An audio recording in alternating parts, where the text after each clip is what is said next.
বিষ্ণুদার প্রতি আপনাদের প্রাণ ভরা ভালোবাসায় আমরা আপ্লুত। আর ম্যাজিক বক্স মানেই আপনার পছন্দের গল্প, নস্টালজিক সেই ভৌতিক আসরের অনুভূতি আপনার কাছে পৌঁছে দিতে আমাদের এবারের নিবেদন বিষ্ণুদার ভূতের গল্প সিরিজের ৫৮তম গল্প চুয়াডাঙ্গার ভুতুড়ে ঘটনা। প্রতি সপ্তাহে নতুন নতুন রোমাঞ্চকর, রহস্যময়, ভৌতিক এবং আরও হরেক রকম স্বাদের গল্প শুনতে সাবস্ক্রাইব করে আমাদের সঙ্গে থাকুন।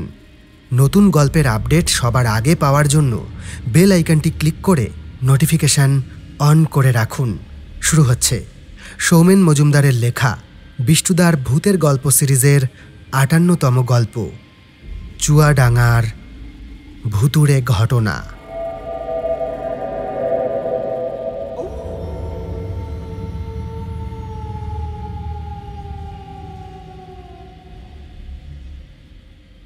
যেমনটা কথা ছিল, বিজয়া উপলক্ষে বিষ্ণুদা এবারে আর হরিদার চায়ের দোকানে বসে সিঙাড়া মিষ্টি খাওয়ায়নি। গতকাল সন্ধ্যায় গুরুদেবের বাড়িতে আমাদের ৩ জনের নিমন্ত্রণ ছিল। আমরা সাহায্য করেছি ঠিকই, তবে রান্নাবান্না সব বিষ্ণুদাই করেছে। ঝুরঝুরে গরম ভাতের সঙ্গে মুড়িঘণ্ট, বেগুনি, কাতলা কালিয়া আর মটন কষা দিয়ে জমিয়ে খাওয়া দাওয়া, একেবারে এলাহি আয়োজন। আর বিষ্ণুদার হাতের রান্না তো এক কথায় লাজবাব। বিকেল নাগাদ আমরা পৌঁছে গেছিলাম ৩ জনেই। একসঙ্গে বিভিন্ন গল্পগুজব এবং রান্নার প্রক্রিয়া চলেছে। খাওয়া দাওয়ার পর্ব যখন শেষ হলো তখন রাত প্রায় ১০টা বাজে। চিরাচরিত হরিদার চায়ের দোকান না হলেও গুরুদেবকে যখন পাওয়া গেছে এবং সঙ্গে আমরা ৩ জনেই রয়েছি, তখন একটা ভূতের গল্প না হলে কি চলে? চুপি চুপি বলে রাখি, আমরা ৩ জন আগেই একটা পরিকল্পনা করেছিলাম। সবাই বাড়িতে বলে এসেছি, আজ রাতে আর ফিরছি না, বিষ্ণুদার বাড়িতেই থেকে যাব। অতএব তাড়াহুড়োর কোনো ব্যাপার নেই। রান্না চলতে চলতে যেসব গল্পগুজব হয়েছে তা নিতান্তই সাধারণ, অর্থাৎ বিভিন্ন পারিপার্শ্বিক বিষয়, একটু পরনিন্দা পরচর্চা, এই সব আর কি। যাই হোক, খাওয়া দাওয়ার পর্ব মিটতে আমরা একরকম গুরুদেবকে চেপেই ধরলাম। আমি তো সোজাসুজি বললাম, বিষ্ণুদা, বলছি শোনো না, এরকম রাত 10টার সময় তোমার কাছে ভৌতিক ঘটনা শোনার সৌভাগ্য তো সচরাচর হয় না। তাছাড়া যা খাওয়া দাওয়া হয়েছে বুঝলে, হজম হতে সময় লাগবে। আর এইভাবে আইঢাই পেটে শুয়ে পড়াও ঠিক নয়। তুমি একটা ভালো দেখে ভূতের ঘটনা বলো না। গুরুদেব দেখলাম সহজেই রাজি হয়ে গেল। বলল, আজ তোদের আবদার আমি ফেরাবো না। সবে মাত্র খেয়ে উঠলাম তো, আমাকে মিনিট 10 সময় দে। এই বলে বিষ্ণুদা বাড়ির বারান্দায় গিয়ে একটা সিগারেট ধরালো। শুকটান দিতে দিতে পায়চারি করতে লাগলো এ প্রান্ত থেকে ও প্রান্ত। বিষ্ণুদা যেসব ঘটনা আমাদের বলে সেসব সত্যি নাকি নিছক কল্পনা জানি না। এই যেমন ওই সময় যখন বিষ্ণুদা পায়চারি করতে করতে সিগারেট টানছিল, তখন মনে হচ্ছিল নিশ্চয়ই মনে মনে গল্প সাজাচ্ছে। আবার যখন গল্পগুলো শুনি তখন মনে হয় একটা মানুষের পক্ষে এমন বানিয়ে বানিয়ে সব কিছু বলা কি সম্ভব? অবশ্য গাছ গুণে লাভ নেই। পরিপক্ক আম যখন সুস্বাদু তখন চেটেপুটে খাওয়াই শ্রেয়। 10 মিনিট লাগলো না। মিনিট ৫-৭ মধ্যেই বিষ্ণুদা ঘরে এসে বড় সোফার একপাশে বসল। সোফার আরেক পাশে বুবাই বসে আছে। ছোট দুটো যে বসার জায়গা, সেখানে আমি আর পল্লব বসেছি। হরিদার চায়ের দোকানের আবহ সম্পূর্ণ অন্যরকম। বিষ্ণুদার বাড়ির সঙ্গে তার বিন্দুমাত্র মিল নেই। এখন বলতে গেলে প্রায় মাঝরাত। চারদিক নিস্তব্ধ। ঘরে একটা ছোট্ট আলো জ্বলছে। ভূতের গল্প শোনার জন্য একেবারে আদর্শ পরিবেশ। বিষ্ণুদার মুখখানা বেশ গম্ভীর। সেই পরিচিত আকর্ষণীয় কণ্ঠে গুরুদেব বলতে শুরু করল, এই ঘটনা বছর 10 আগের। অপদেবীর বিষয়ে তোরা কতটুকু জানিস আমার জানা নেই, তবে এই ঘটনা শুনলে একটা ধারণা তৈরি হবে। চুয়াডাঙ্গা নামক একটি গ্রামে একটা রাস্তা তৈরি হচ্ছে। সেই কাজের দেখাশোনার জন্য আমি তখন সেখানে ছিলাম। গ্রামের রাস্তা, ধার থেকে মাটি কেটে রাস্তার উপরে দেওয়া হচ্ছে। বলা যায় একটা খাল তৈরি হচ্ছে এবং তার ধার দিয়ে একটা রাস্তা। গ্রামটার একটা বৈশিষ্ট্য আছে, প্রত্যন্ত গ্রাম যেমন হয় এটা ঠিক তেমন নয়। এখানে অনেক পুরনো দালানের ধ্বংসাবশেষ রয়েছে। হয়তো অনেক আগে এ জায়গায় বর্ধিষ্ণু এক জনপদ ছিল। তবে সব মিলিয়ে পুরনো ধ্বংসাবশেষ আর সবুজের ছোঁয়ায় প্রকৃতি যেন অদ্ভুত এক রূপে স্বমহিমায় বিরাজ করছে। আর পাঁচটা সাধারণ গ্রামের মতো বাড়িঘর রয়েছে ঠিকই, তবু কিছু দূর অন্তর ছড়ানো ছিটানো পুরনো ধ্বংসাবশেষ চোখে পড়ে। আমার থাকার ব্যবস্থা এখান থেকে কিছুটা দূরে পঞ্চায়েত ভবনে। প্রতিদিন রিকশায় যাতায়াত করতে হতো। কাজ বেশ জোর কদমে চলছে। আমিও একরকম নিশ্চিন্ত মনে রয়েছি। যেটুকু সময় পাই তা গ্রামে ঘুরে ঘুরে ওই পুরনো ধ্বংসাবশেষ দেখতে দেখতে কেটে যায়। ওই অবশেষগুলো আর কতদিন অবশিষ্ট থাকবে জানা নেই। তবে প্রত্যেকটা ভঙ্গুর আকৃতি আমার মনে ইতিহাসের কল্পনা রচনা করে। এভাবেই বেশ নিশ্চিন্ত নিরিবিলিতে সময় কাটছিল। একদিন সকালবেলায় যথাসময়ে কাজের ওখানে পৌঁছেছি। শ্রমিকদের দলটা বেশ দক্ষ এবং পরিশ্রমী, ফলে আমি একরকম নিশ্চিন্ত বলা চলে। একটা তাঁবু করা আছে, সেখানে একটা টেবিলের সামনে চেয়ারে বসে থাকি। সুবিধা অসুবিধা, জমির মাপ নিয়ে সমস্যা, অথবা কোন দিকে আগে কাজ হবে, এসব নিয়ে যখন প্রশ্ন তৈরি হয় তখন সমাধান করে দিয়ে আবার চুপচাপ বসে থাকি। কোদালের কোপে নরম মাটি উঠে আসে। শ্রমিকদের গায়ের ঘাম ফোঁটা ফোঁটা ঝরে পড়ে সেই কাদা মাটির উপরে। এও একরকম জীবনের ছবি। ওই ভঙ্গুর অবশেষগুলো ইতিহাস বহন করে, আর এই শ্রমিকের দল ভবিষ্যৎ। ওদের কাজের দাম কম, সমাজে মান কম, তবু ওরাই অপরিহার্য। ওরাই গঠন করছে সভ্যতা, ওরাই সহজ করে তুলছে জীবন। ওদের তৈরি রাস্তাতেই সভ্যতার চাকা গড়গড়িয়ে এগিয়ে চলে। এমন সব ভাবনাতে ভাসতে ভাসতেই সেদিন সময় কাটছিল। হঠাৎ একটা হইচই, কোলাহলের শব্দ কানে আসতে আমার ভাবনার পর্দাটা ছিন্ন হয়ে গেল। ব্যাপার কি? তাকিয়ে দেখি এক জায়গায় শ্রমিকের দল জটলা করেছে। আমিও চেয়ার ছেড়ে উঠে এগিয়ে গেলাম সেই দিকে। ধারে যেখানে মাটি কাটা হচ্ছে সেখানে হঠাৎ অনেকটা গভীরে একজন শ্রমিক কোদাল চালাতে ধাতব একটা শব্দ পায়। তারপর সাবধানে নরম মাটি সরিয়ে ফেলতে দেখে একখানা লোহার সিন্দুকের মতো কিছু। কৌতূহলে সব শ্রমিক ওখানে জড়ো হয়েছে। আমি এগোতে ওরা কিছুটা সরে আমায় জায়গা করে দিল। পরিস্থিতি দেখে আমি বললাম, পাশ দিয়ে মাটিগুলো আস্তে আস্তে সরিয়ে ওটাকে তুলে আনো। ধীরে সুস্থে দুজন শ্রমিক মিলে পাশের মাটি সরাতে স্পষ্ট হলো যে সবার আন্দাজ সঠিক, একটা লোহার সিন্দুকই বটে।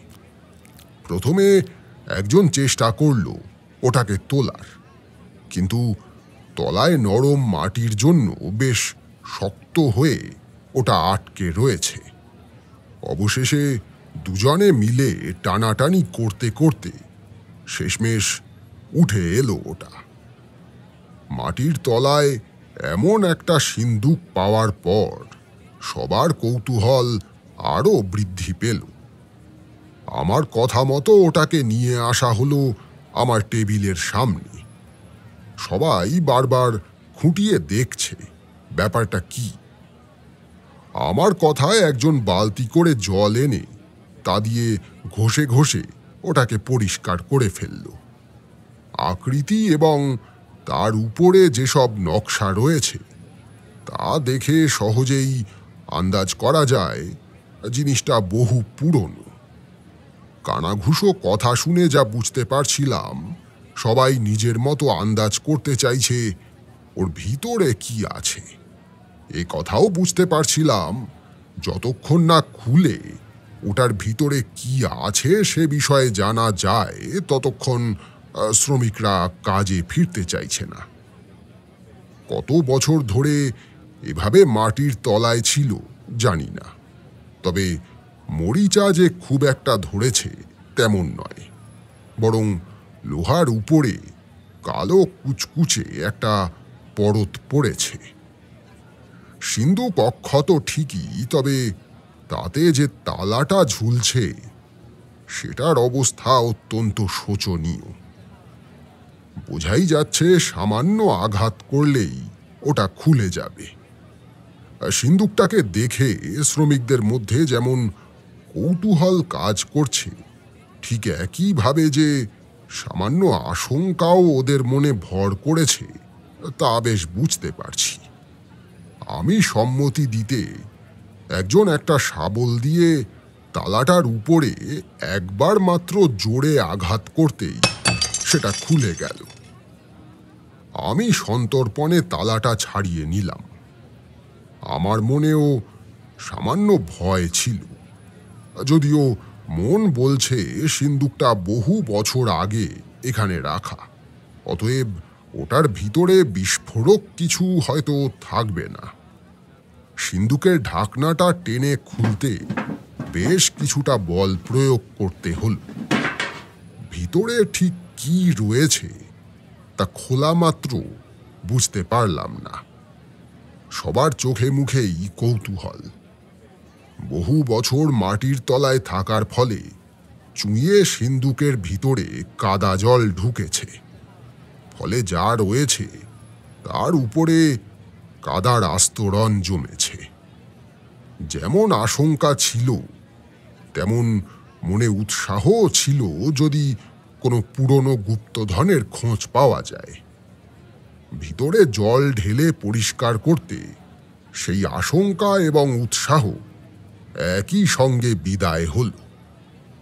সিন্দুকের তলায় অনেক কাপড় চোপড়, তুলো এই জাতীয় কিছু ছিল, তা পচে গেছে সময়ের সঙ্গে সঙ্গে জল কাদা লেগে, এবং তার উপরে যে বস্তুটা রাখা আছে সেটা জল দিয়ে ধুয়ে ফেলার পর বোঝা গেল ওটা একটা অপরিচিত পাথরের মূর্তি। উপস্থিত সবাই হয়তো ভেবেছিল ভিতর থেকে সোনা, রূপো, মণিমাণিক্য উদ্ধার হবে, কিন্তু নিতান্ত এক তুচ্ছ পাথরের মূর্তি দেখে সকলেই হতাশ হয়েছে। সবাই একে একে কাজে ফিরতে লাগল। আমি জল ঢেলে ঢেলে মূর্তিটাকে ভালো করে ধুয়ে ফেললাম। তারপর সেটাকে তুলে এনে আমি যেখানে বসি তার সামনে টেবিলের উপরে রাখলাম। তখন সূর্য প্রায় মধ্য গগনে। তীব্র রোদ এসে পড়েছে মূর্তিটার উপরে। ধীরে ধীরে ওটা শুকিয়ে যেতে লাগলো।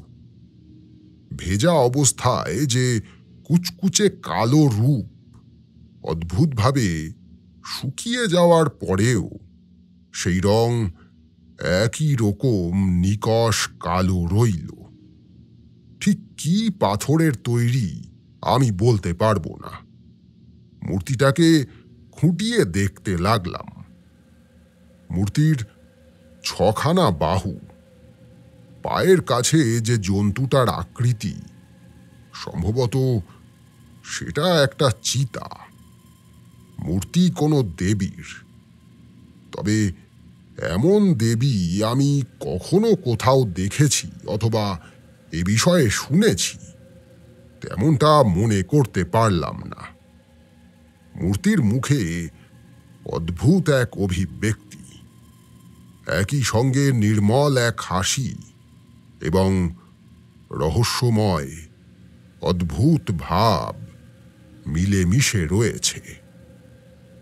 6 বাহুতে কোনো অস্ত্র নেই। মূর্তির পরনে গহনা খোদাই করা রয়েছে। তবে সচরাচর পরিচিত দেবী মূর্তিতে যেমন শাড়ি বা কোনো পোশাক দেখি, তেমন কিছু আছে বলে মনে হলো না। বেশ অনেকক্ষণ ধরে খুঁটিয়ে দেখার পর একসময় অধৈর্য হয়েই ওটার ভাবনা মন থেকে দূর করলাম। মূর্তির সম্পূর্ণ রূপ আমার মনে ছবির মতো গেঁথে গেছে। এমন দেবী যে পরিচিত নয় সে বিষয়েও আমি নিশ্চিত।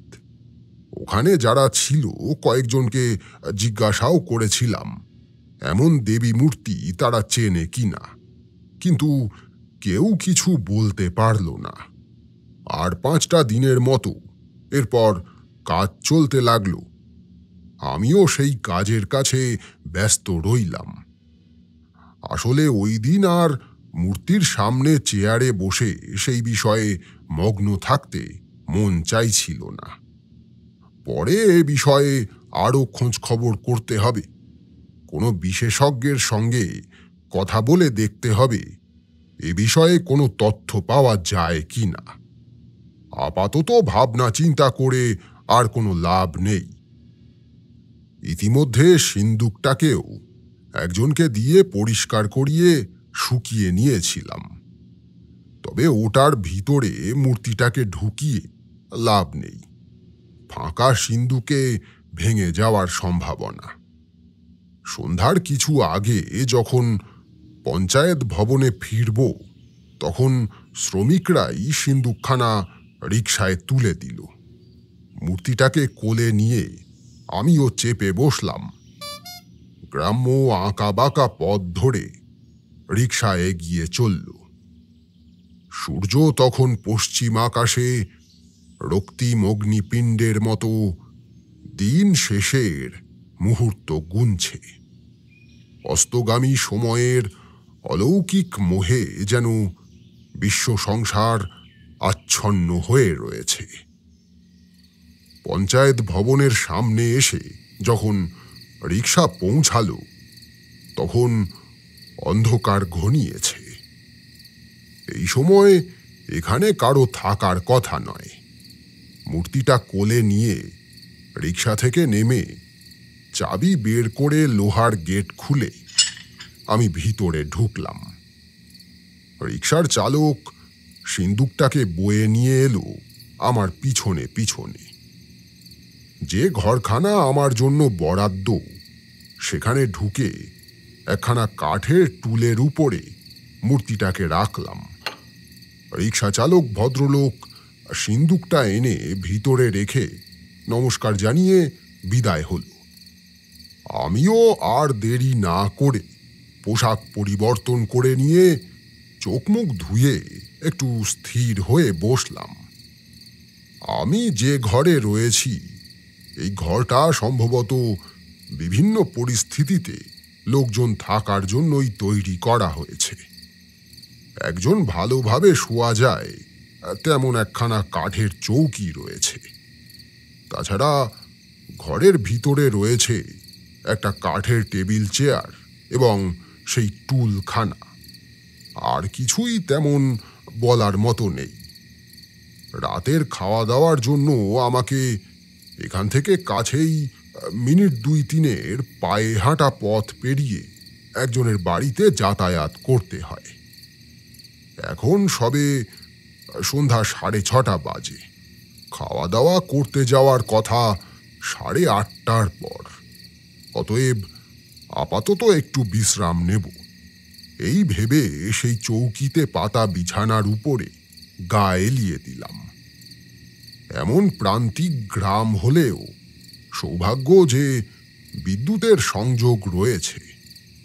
গ্রামে এখনো সব বাড়িতে পৌঁছায়নি, তবে পঞ্চায়েত ভবনে আলো রয়েছে। আমার ঘরেও টিমটিম করে একটা বৈদ্যুতিক বাতি জ্বলছে।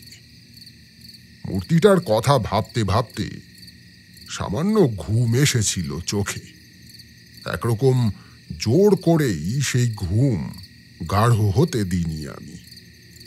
যথাসময়ে জোর করে উঠে ঘর বন্ধ করে খাওয়া দাওয়া করতে গেলাম। বাইরে তখন ঘুটঘুটে অন্ধকার। ছড়ানো ছিটানো বাড়িঘরের আলোগুলো বেশিরভাগই বন্ধ। সম্ভবত তারা ঘুমিয়ে পড়েছে। যে কয়েকটা বাড়িতে আলো জ্বলছে তাও নিশ্চিতভাবে বলা যায় কিছুক্ষণের মধ্যেই বন্ধ হয়ে যাবে। একটানা ঝিঝির ডাক কানে ভেসে আসছে। দূরে কোথাও হঠাৎ হঠাৎ শিয়াল ডেকে উঠছে। কখনো আবার পথের পাশের গাছপালার মাঝ থেকে ভেসে আসছে পেঁচার ডাক। খাওয়া দাওয়া সেরে যখন ফিরতি পথে হাঁটছি, সেই সময় এমন অন্ধকার পরিবেশে গা কেমন শিরশির করছিল। হঠাৎ ঠিক সেই সময় মনে হলো কিছু একটা আমার পিছনে পিছনে হেঁটে আসছে। প্রথমে মনের মাঝে ভয় ভিড় করল, তবে তাকিয়ে দেখলাম একখানা বিড়াল আমার পিছনে হেঁটে হেঁটে আসছে। আমি যেমন যেমন চলেছি, প্রাণীটাও ঠিক তেমনভাবে আমাকে অনুসরণ করছে। আমি থমকে গেলে সেটিও দাঁড়িয়ে পড়ছে। আমি ব্যাপারটা উপেক্ষা করে নিজের মতো হাঁটতে লাগলাম। সামান্যই দূরত্ব। পঞ্চায়েত ভবনের সামনে যখন পৌঁছালাম তখন দেখলাম বিড়ালটা আমার পিছনে পিছনে এখানেও পৌঁছে গেছে। অন্ধকারে জুলজুলে চোখ নিয়ে এক দৃষ্টিতে তাকিয়ে রয়েছে আমার দিকে। টু শব্দটিও করছে না।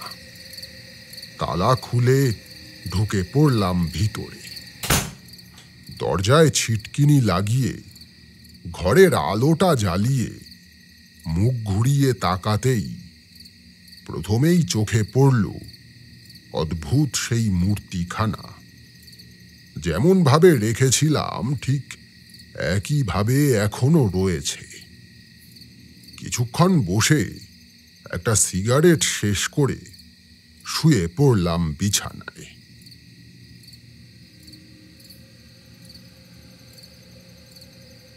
ঠিক কতক্ষণ ঘুমিয়েছিলাম জানি না।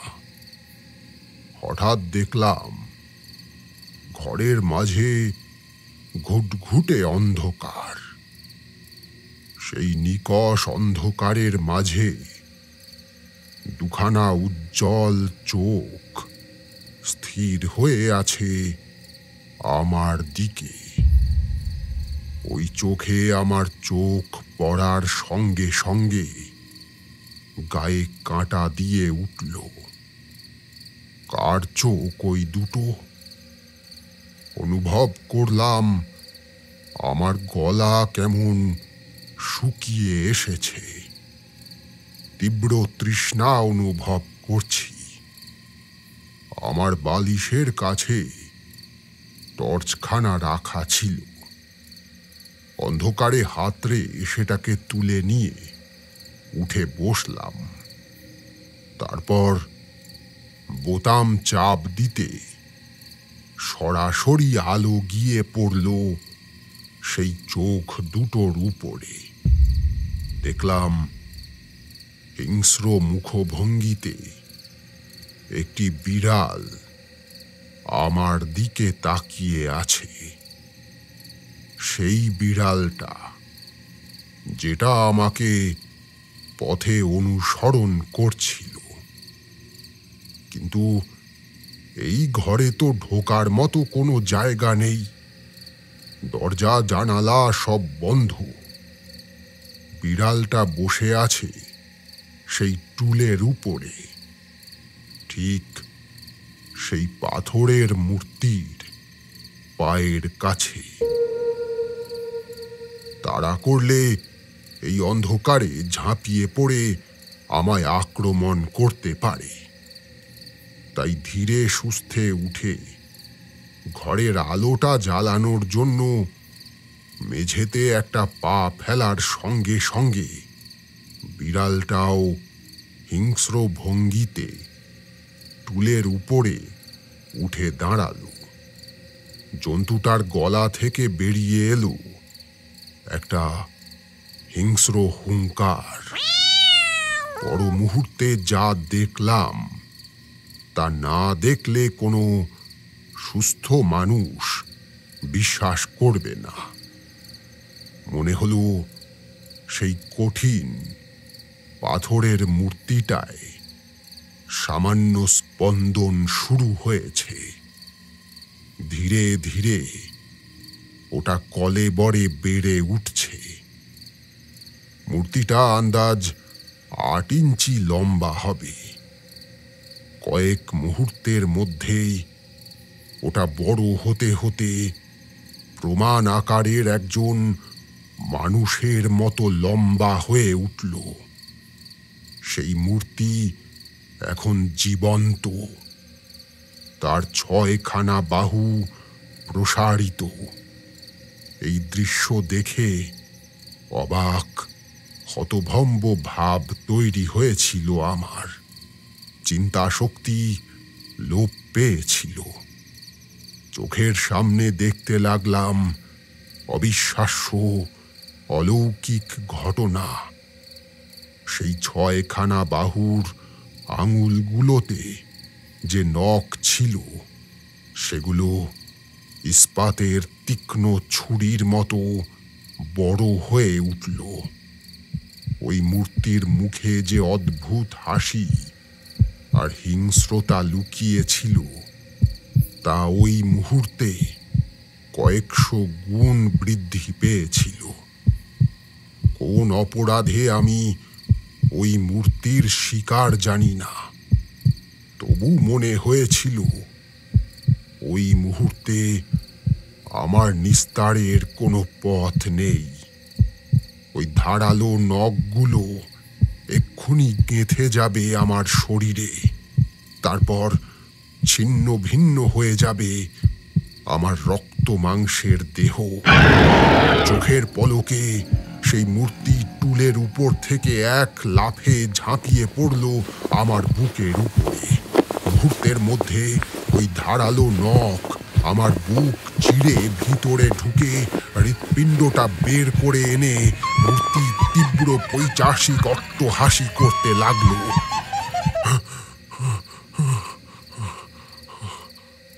সঙ্গে সঙ্গে আমার ঘুম ভাঙল। মুহূর্তেই যখন অনুভব করলাম এসব স্বপ্ন ছিল, তখন হঠাৎই যেন এক সমুদ্র শান্তি পেলাম। বুকের উপরে চেপে থাকা বিশাল পাথরখানা যেন হঠাৎই বিদায় হল। অন্ধকার ঘরে উঠে বসে টর্চখানা হাতড়ে সেখানা জ্বালিয়ে মেঝেতে চৌকির পাশে রাখা জলের পাত্রটা তুলে জল পান করলাম। মনটা অনেকখানি হালকা হয়েছিল, কিন্তু পরক্ষণেই যেন বজ্রপাত হলো বুকের মাঝে। টর্চের আলোয় দেখলাম ঠিক স্বপ্নে যেমন দেখেছি একইভাবে সেই বিড়ালটা মূর্তির পায়ের কাছে বসে আছে। আমি সরাসরি সেদিকে আলো ফেলতে মৃদু শান্ত স্বরে বিড়ালটা ডেকে উঠল। কিন্তু পরবর্তী ঘটনা আর স্বপ্নের মতো কিছুই ঘটেনি। অবাক হয়েছিলাম এটা ভেবে বিড়ালখানা ঢুকেছে কখন। আমি দরজা খুলতে বিড়ালটা নিজে থেকেই ঘর থেকে বেরিয়ে গেল। মনের মাঝে দুশ্চিন্তার পারদ উত্তরোত্তর বাড়তে লাগল। অসংখ্য প্রশ্ন মনে নিয়ে ঘর বন্ধ করে আবার শুয়ে পড়লাম। অকারণ মনের অদ্ভুত কল্পনা কিনা জানি না, ওই মূর্তি নিয়ে এমন অদ্ভুত স্বপ্ন কেন দেখলাম তাও জানি না। তবে ওটা নিয়ে আপাতত কর্তব্য আর্কিওলজিক্যাল সার্ভে অফ ইন্ডিয়ায় খবর দেওয়া। আগামীকাল সকালেই খবর দেওয়ার ব্যবস্থা করতে হবে। কিন্তু এই মূর্তিটা কার তা জানতে পারলে মনে শান্তি পেতাম। দেখি কোনোভাবে কিছু জানা যায় কি না। এইসব বিভিন্ন ভাবনা ভাবতে ভাবতে নিজের অজান্তেই একসময় ঘুম নামলো চোখে। সকালে ঘুম থেকে উঠে খাওয়া দাওয়া সেরে নিয়ে যথাসময়ে কাজের ওখানে পৌঁছালাম। অজ পাড়া গাঁ। উপস্থিত সবাই ভেবেছিল হয়তো ওই সিন্ধুকে সোনা রূপো মণিমাণিক্য থাকবে, কিন্তু একটা পাথরের মূর্তি পাওয়ায় সবার মনের উৎসাহই দমে গেছে। ওই মূর্তিও যে কোটি টাকার ধন হতে পারে সে বিষয়ে ওদের কোনো ধারণাই নেই। আর 5টা দিনের মতো সারাদিন কাটল ঠিকই, কিন্তু কেন জানি না আমার মনে ওই মূর্তিটা সম্পর্কে অদ্ভুত এক মোহ তৈরি হয়েছে। সেই মোহ ওই মূর্তি বিক্রি করে প্রচুর অর্থের নয়, বরং মন চাইছে মূর্তিটাকে নিজের কাছে রেখে দিতে। আবার মাঝে মাঝে গত রাতের স্বপ্নের কথা মনে পড়ছে। তখন মন বলছে যত দ্রুত সম্ভব ওটাকে বিদায় করতে হবে। এই টানাপোড়েনে সেই দিনও আর্কিওলজিক্যাল সার্ভে অফ ইন্ডিয়ায় এ খবর পাঠানো হলো না। সন্ধ্যার দিকে যথাসময়ে রিকশা চেপে বাড়িতে ফিরলাম। হাত মুখ ধুয়ে পোশাক পরিবর্তন করে যখন সবেমাত্র একটা সিগারেট ধরিয়েছি, সেই সময় হঠাৎ আবার আমার দৃষ্টি গেল টুলের উপরে রাখা মূর্তিটার দিকে। ওটাকে আর ওখানে রাখবো না। সিন্দুকটা এখন পুরোপুরি শুকনো। ওটার ভিতরেই মূর্তিটাকে ঢুকিয়ে আটকে রাখলাম। এরপর যখন ভাবছি যে কি করব, সেই সময় গ্রামের পঞ্চায়েত প্রধান এসে উপস্থিত হল। দরজা খুলে ভদ্রলোককে বসতে বললাম। বেশ গুছিয়ে ভদ্রলোক বসলেন। বয়স আন্দাজ 50-55। মুখে একটা হাসি লেগে আছে। বললেন, আপনার সঙ্গে তো দেখাই হয় না। আপনি যখন ফেরেন তখন আমরা সবাই চলে যাই। আপনার ওদিকে কাজকর্ম সব ঠিকঠাক চলছে তো? হ্যাঁ, ঠিকঠাকই চলছে, সমস্যা কিছু নেই। সেরকম হলে তো আপনাকে জানাবো। একদম নিঃসংকোচে। আরে মশাই, আপনি বলতে গেলে আমাদের অতিথি। হ্যাঁ হ্যাঁ, সুবিধা অসুবিধা তো আমাদেরই দেখতে হবে নাকি? যাই হোক, যে কারণে এসেছি, আগের দিন নাকি মাটি খুঁড়তে গিয়ে একটা মূর্তি পাওয়া গেছে। হ্যাঁ, ওটা আমার কাছেই রয়েছে। আর্কিওলজিক্যাল সার্ভে অফ ইন্ডিয়ায় খবর দিতে হবে। ওসব নিয়ে একদম চিন্তা করবেন না আপনি। আমি কালকেই খবর পাঠিয়ে দেওয়ার ব্যবস্থা করছি। একবার জিনিসটা দেখান না। হ্যাঁ, আমি সিন্ধুক খুলে মূর্তিটা দেখালাম। ভদ্রলোকের সঙ্গে আমি আগেও কথা বলেছি। যতটুকু মনে হয়েছে, রাজনৈতিক নেতা হলেও ভদ্রলোক নিকৃষ্ট মানের লোভী নন। তবে নিজের পিঠ চাপড়ানোর এবং বড়াই করার অভ্যেস রয়েছে। মূর্তিটা দেখার পর ভদ্রলোকের চোখে মুখে অদ্ভুত এক ভাব লক্ষ্য করলাম। তবে কি ভদ্রলোক এই মূর্তির বিষয়ে কিছু জানেন? জিজ্ঞাসা করলাম সে কথা। না মশাই, এরকম মূর্তি আমি বাপের জন্মে দেখিনি। তবে কি জানেন, দেখেই মনে হচ্ছে কোনো প্রাচীন অপদেবী। এসব জিনিসের কিন্তু কোনো ভরসা নেই। হ্যাঁ, আমি কালকে খবর দেব। যত তাড়াতাড়ি হয় এই মূর্তি দূর করুন। কি থেকে কি হয় বলা যায় না তো। হ্যাঁ, এমনিতেই সমস্যার শেষ নেই, তারপরে যদি আবার অলৌকিক সমস্যা শুরু হয়, সে আরেক বিপদ। সরকারকে তো জানেন, রাস্তায় আলো লাগানোর টাকাটুকু দিতে চায় না। এরপর যদি ভূত তাড়ানোর জন্য টাকা চাইতে হয়, কি হবে বুঝতে পারছেন তো? এই যেটুকু যাই গ্রামে হয়, এসব আমার খাটনির ফল। বুঝলেন? এই বলে ভদ্রলোক চলে যাচ্ছিলেন। দরজা পার করে হঠাৎ থমকে দাঁড়ালেন।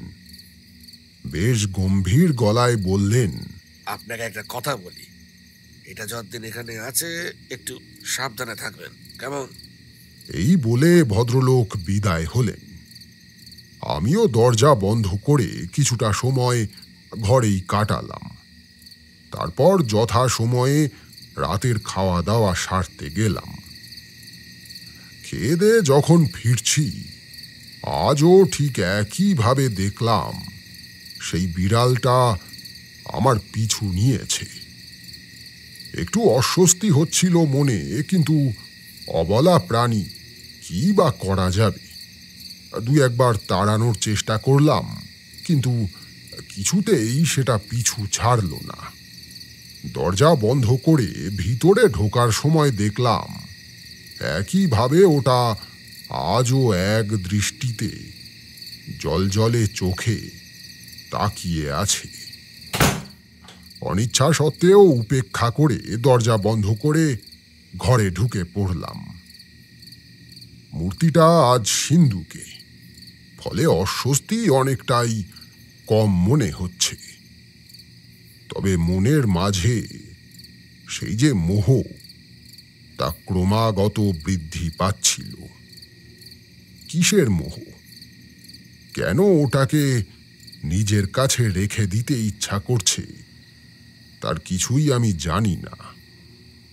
তবু মন চাইছে রেখে দিতে। শুয়ে পড়ার আগে সিন্দুকটা খুলে দেখলাম, নিষ্প্রাণ পাথরের মূর্তি যেমন রেখেছিলাম ঠিক তেমন রয়েছে। কিছুক্ষণ পরে শুয়ে পড়লাম বিছানায়। বিভিন্ন কথা ভাবতে ভাবতে একসময় ঘুম নামলো চোখে।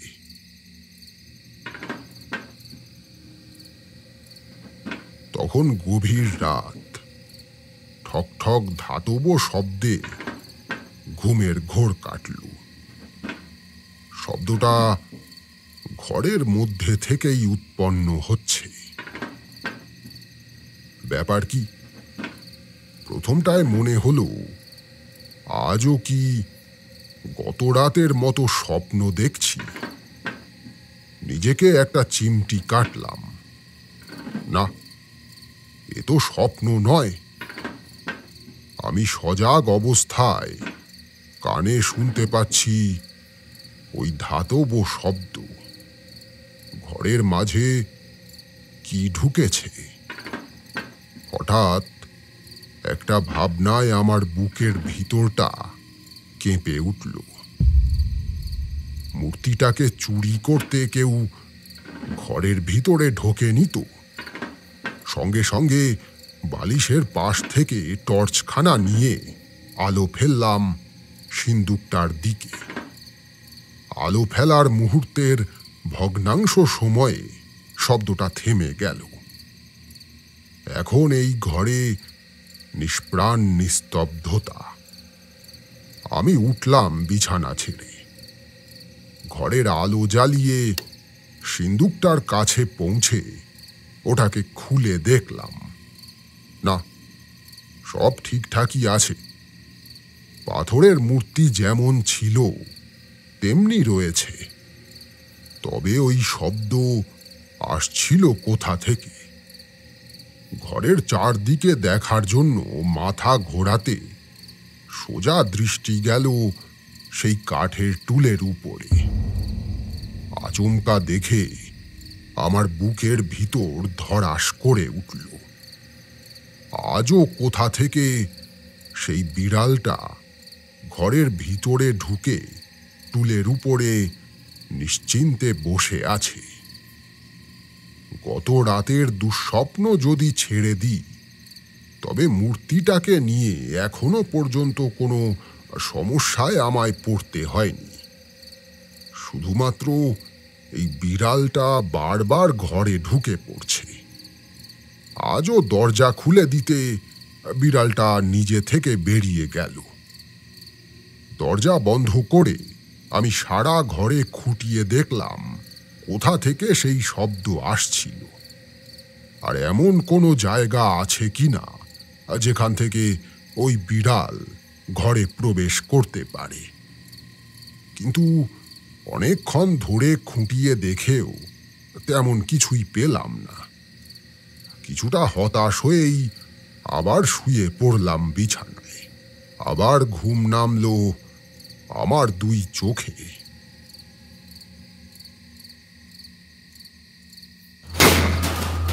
হঠাৎ এক তীব্র বিস্ফোরণের শব্দ, যেন মনে হলো বোমার আঘাতে কোনো ধাতব বাক্স ফেটে চৌচির হয়ে গেছে।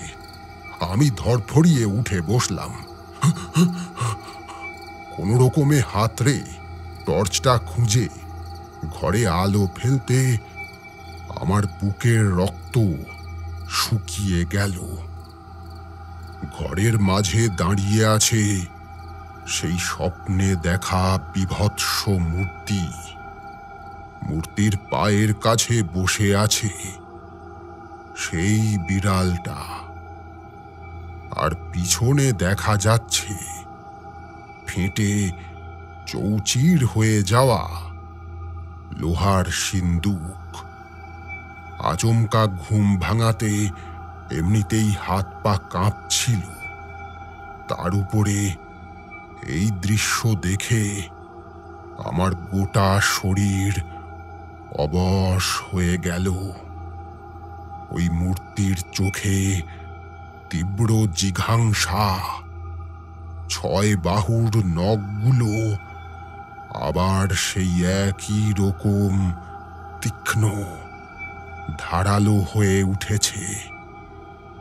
অভিব্যক্তিতে মিশে আছে কুটিল এক ষড়যন্ত্র।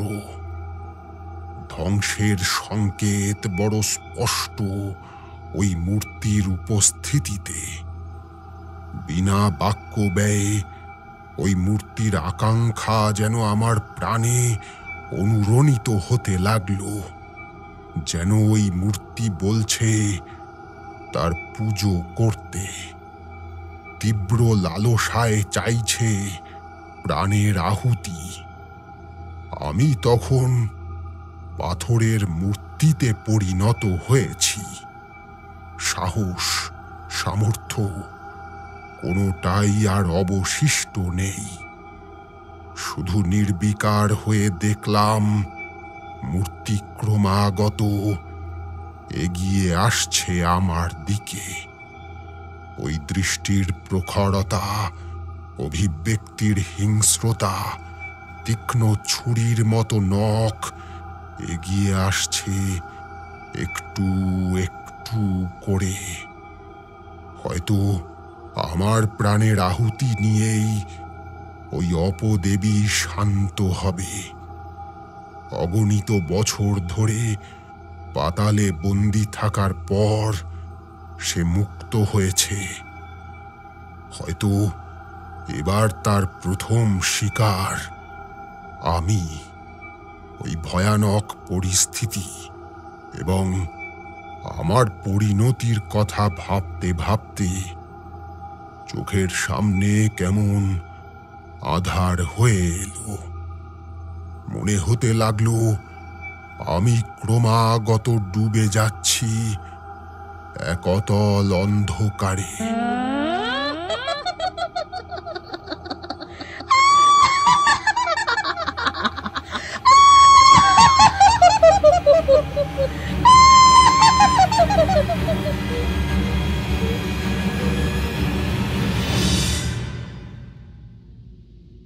জ্ঞান যখন ফিরল, তখন দেখলাম আমি বিছানায় শুয়ে। আমার পাশে বিছানায় বসে আছেন পঞ্চায়েত প্রধান। আরো 2-1 লোক উদ্বিগ্ন মুখে দাঁড়িয়ে আছে ঘরে। এরপরে সবার কাছ থেকে যা জানতে পারি তার কোনোটাই আমি প্রত্যক্ষ করিনি। কখন কিভাবে কি ঘটেছে কিছুই জানি না। সকালে কাজের ওখানে শ্রমিকরা আমাকে দেখতে না পেয়ে শেষে পঞ্চায়েত প্রধানকে জানায়। সকালেই পঞ্চায়েত প্রধান আর্কিওলজিক্যাল সার্ভে অফ ইন্ডিয়ায় যোগাযোগ করেছিল। আমার খোঁজ না পেয়ে পঞ্চায়েতের যে ঘরে আমি ছিলাম সেখানে সবাই মিলে এসে দেখে ভিতর থেকে দরজা বন্ধ। অনেক ডাকাডাকির পরেও কোনো সাড়া না পেয়ে শেষমেশ দরজা ভেঙে ফেলতে বাধ্য হয় সবাই। দরজা ভাঙার পর দেখা যায় আমি মেঝেতে জ্ঞানহীন অবস্থায় পড়ে আছি। পাশেই সেই সিন্দুকটা চৌচির অবস্থায় পড়ে আছে। পাথরের মূর্তিটা টুলের উপরে রাখা। দীর্ঘক্ষণ শুশ্রূষার ফলে প্রায় ঘণ্টা 3 বাদে আমার জ্ঞান ফিরে আসে। এর মাঝে আর্কিওলজিক্যাল সার্ভে অফ ইন্ডিয়ার লোক এসে মূর্তিটাকে নিয়ে গেছে।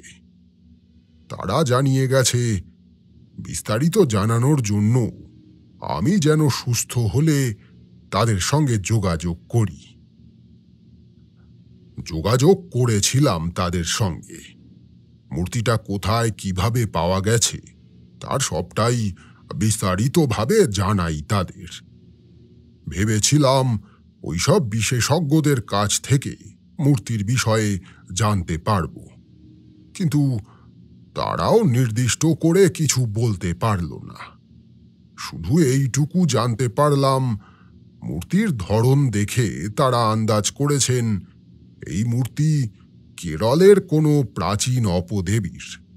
সম্ভবত ওই দেবীর পুজো করত তান্ত্রিকেরা। রাত তখন প্রায় 3টে বাজে। বিষ্টুদা এখানেই থামল। আমাদের 3 জনের মুখেই কোনো কথা নেই। ভয় আর বিস্ময়ে আমরাও যেন পাথরের মতো হয়ে গিয়েছিলাম। যাগে, এখন ওঠ সবাই, গিয়ে শুয়ে পড়, অনেক রাত হয়েছে।